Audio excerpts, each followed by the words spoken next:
thanks for visiting. Thanks for being here and being a part of this online library.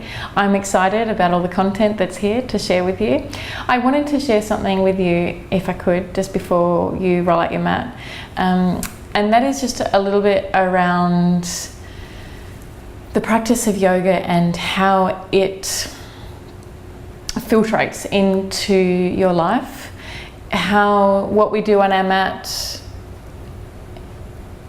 eventually transforms into our life, yet at the same time, the way we are living and going about our life comes up, presents itself while we're in the practice on the mat. That may not quite make a lot of sense to you. So a really good example for you is, say if we were coming into a twist. Let's just take a twist. And right in the intensity of the twist, we're breathing deep and we're experiencing all this stretching and strengthening. Then all of a sudden an emotion might come up like, I can't twist as deep as that person next to me. So you've looked outside of your own four corners of your mat space and you've compared yourself to somebody else. And you've limited yourself by telling yourself that you can't twist to that extent. So you will also find that outside of your mat life, let's call it, you perhaps are comparing yourself to other people and limiting yourself by what you're telling yourself. I hope that makes sense. Another example might be, but let's go back into the twist. We're in the twist and all of a sudden this feeling comes, an emotion comes up. Let's work with anger, okay? Anger comes into the body somewhere. You might even get to the point where you can actually pinpoint where it started in the belly, if it associated with a thought that came in and you're experiencing anger. So rather than blocking it away, it's just to see it and accept it and not to put a label on it or not to try and think, why am I actually angry? Who made me angry? What made me angry? But just to accept that it's just an emotion that comes up and then goes.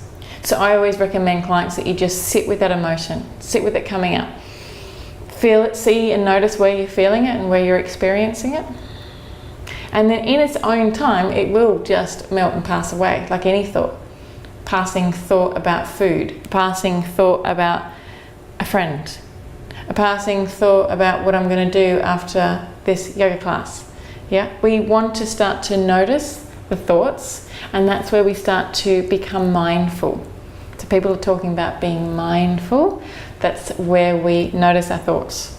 We see them come and we just see them go, okay? But we just let them sort of float in and float out without sort of trying to attach ourselves to them or control them of what they should be and shouldn't be. We just let them come in and out, okay? And then you'll be able to start to use that practice, that technique that you're learning through the practice. You can do that outside in your lives, at your workplace where you're feeling perhaps stressed. An emotion comes in, a thought comes in, a food comes in, a comparing myself to somebody else comes in. If we can use our yoga tools and our mindful tools, we can start to see them come and go. Okay, so what we're trying to all do is live in this space where we are present. Okay, we're trying to come back to the simple place where we started off as children, where our minds were clean, pure and free. Okay, free of all that anxiety and tension. Okay, and build up of emotion. Emotions are fine, just not letting them build up and feeding them and creating a big story. Okay, then it sits somewhere in the body. I hope that helped you today. Please feel free to comment and share and give me feedback. You know I love feedback. Namaste. Have a fabulous day.